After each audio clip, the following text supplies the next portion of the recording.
মুখ্যমন্ত্রীর কড়া নির্দেশের পর অ্যাকশনে পুলিশ। এবার গ্রেফতার ফলতার পুষ্পা জাহাঙ্গীরের স্ত্রী।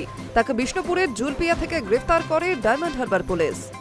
জানা গিয়েছে, থানায় হামলার পর এক পরিচিতের বাড়িতে গা ঢাকা দিয়েছিলেন পুষ্পা স্ত্রী।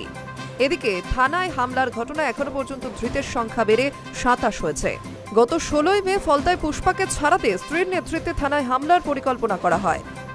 ফলতার শতল কলসা এলাকায় লাগাতার বিক্ষোভ চলে। এরপরে জাহাঙ্গীরের অনুগামীরা ফলতা থানার দিকে এগোতে থাকে। পুলিশের সূত্রে দাবি, তাদের কাছে খবর ছিল এই ভিড় জাহাঙ্গীর খানকে ছিনিয়ে নিতে এবং থানায় তাণ্ডব চালাতে পারে।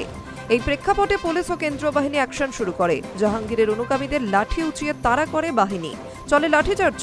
তাড়া খেয়ে পালাতে শুরু করে বিক্ষোভকারীরা। বাঁচার পথ না পেয়ে পুকুরে ঝাঁপ দেন অনেকেই। সেই ঘটনার সিসিটিভি ফুটেজ ভাইরালও হয়। পুলিশ সূত্রে খবর, গোটা ঘটনায় নেতৃত্বে ছিলেন জাহাঙ্গীরের স্ত্রী। এই হামলাকাণ্ডে জাহাঙ্গীরের স্ত্রীর নামে এফআইআর দায়ের করে পুলিশ। জাহাঙ্গীরের স্ত্রীর বিরুদ্ধে জিরো টলারেন্স নীতির কথাও বলেন মুখ্যমন্ত্রী। মুখ্যমন্ত্রী শুভেন্দু অধিকারী জানান, ফলতায় মাফিয়ার স্ত্রীর নেতৃত্বে কিছু লোক পুলিশ ও প্যারামিলিটারিকে আক্রমণ করতে গিয়েছিল।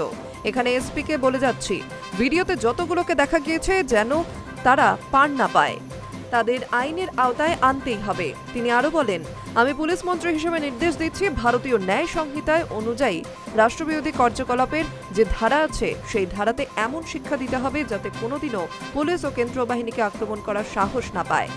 ফলতার মানুষকে আশ্বস্ত করে জানান মুখ্যমন্ত্রী শুভেন্দু অধিকারী।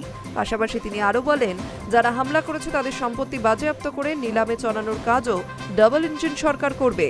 মুখ্যমন্ত্রীর বক্তব্যের পরই জাহাঙ্গীরের স্ত্রীর বিরুদ্ধে অস্ত্র ও বিস্ফোরক আইনেও নতুন মামলা রুজু হয়েছে।